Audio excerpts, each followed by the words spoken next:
went through it, right? You can't change the fact that it happened, but you can choose to use the situation to give him glory. So you may not have came from the best family. You may not have had the best people speaking life into you at a young age. You may not have had the best growing environment, but he uses the unlikely. Ever wonder why Christ came through a bloodline of women with questionable past? Tamar, she was a deceiver. Rahab was a prostitute, and Ruth and Bathsheba were both widowed.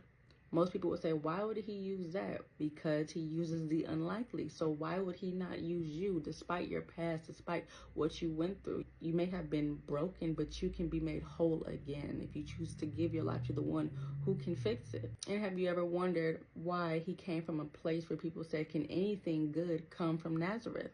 Or why Jesus Christ chose to redeem mankind through an act of public shame and humiliation? These points show that the I Am can use anything and anyone for his glory. So with that being said, I would say share your story. Don't hide your pain or bear your suffering because you're ashamed of what you've done, or you're ashamed of what someone did to you because you don't want to be characterized as that. But let him turn your pain into purpose. You may not want to be associated with it because it brought shame, but remember, Christ also endured shame. And we still speak of it today. And with us being image bearers, we should want to live a life like he lived. He never promised us that it would be an easy life.